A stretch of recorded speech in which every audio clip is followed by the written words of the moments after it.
Let's continue from our last video. This time, I try to illustrate the use of linear function to generate simulated data for the relationship between height and weight. So this linear model is given by the formula, which is the weight is equals omega 0 plus omega 1 times height, where omega 0 is equals negative 314.5 and omega 1 is equals to 7.07. So this means for every unit it increases in height, the weight increases by 7.07 unit, which starting from a base weight of negative 314.5 when the height is 0.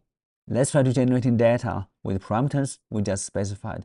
We can generate a data set by plugging in different height values into model equation. So this produces a set of weight value which directly corresponding to each height, which is based on defined linear relationship.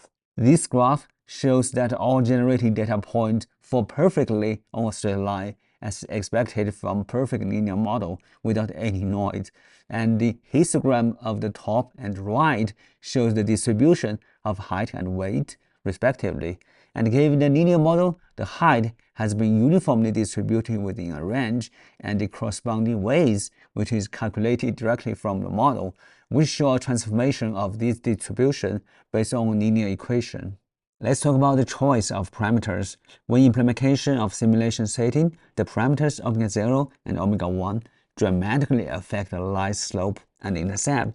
The choice of negative 314.5 for omega 0 might not be realistic for actual height and weight relationship, but it still demonstrates how the parameter values impact the model output. Let's try to revolve around creating more nuanced simulated data that mimic real-world variation in human height and weight, just by incorporating the randomness and distribution commonly which we observe in natural phenomena. The simulated data become a better tool for realistic prediction and testing. Let's talk about steps to simulate realistic height and weight data. The first step is sampling height. So heights are sampled from a normal distribution, which is a common statistic distribution for many biological traits, which including human height. So this distribution is bell-shaped, which indicating that most individuals' heights are around a central value, which is the mean. So with a few individuals as we move further from this mean. Let's talk about using a linear model to generate weight from height, which is the formula weight is equals omega 0 plus omega 1 times height plus noise. So to add realism, the noise is introduced to the weight values. This noise is sampled from another normal distribution. So noise here represents some random fluctuations that can be due to the measurement errors or individual variation that are not captured by the height alone, or any other factors which affecting weight. Let's try to analyzing the simulated data. The first we find is linear relationship. Despite the introduction of the noise, the primary relationship between height and weight remains linear as detected by the model. So this is evident from the tight clustering of the point, which is still along a straight line in the scatter plot. The histogram at the top of the scatter plot shows a normal distribution for heights, which is expected as heights was sampled from a normal distribution, and the histogram on the right side, which is show that weights are also normally distributed. So this results from both initial normal distribution of height and the addition of normally distributed noise. This transformation through a linear model preserves the bell-shaped distribution, which is albeit with some spread due to the noise. Let's try to compare between simulated data and real data. So we just generated simulated data by using linear model, which is weight is equals negative 314.5 plus 7.07 times height plus noise. So here, the noise is added, is normally distributed, which is aiming to capture the random natural fluctuations that occurred only in the real measurements.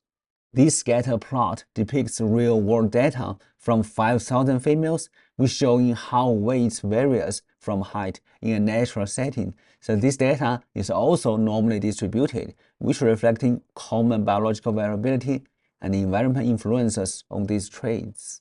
Let's try to analyze and compare. The first we find is a linear relationship. Both simulated data and real data demonstrate a linear trend between height and weight, which confirms that the basic assumption of linearity in our simulation was appropriate. And the second point is spread and variability. So compared to the real data, the simulated data seems to have a tight clustering around the trend line. So this could be due to the controlled nature of simulation, where the only sources of the variability are those normally distributed noise where we especially added. So the real data typically exhibit more variability because of the multitude controlled factors which will affect the individuals, such as the genetics, diets, and lifestyle, and the measurement errors that are not modeled in the simulation. And the third one is distribution shapes. So both the height and weight distribution in our simulated data and real data appear normally distributed. So this similarity suggests that just using a normal distribution for heights and adding normally distributed noise was effective in mimicking the real data's distribution characteristics. Let's talk about model validation and refinements. So the close resemblance between the simulated data and real data distribution validates the use of each chosen linear model and noise parameters. However, further refinements of these parameters, like adjusting the mean and the standard deviation of the noise, could potentially yield even more accurate simulations.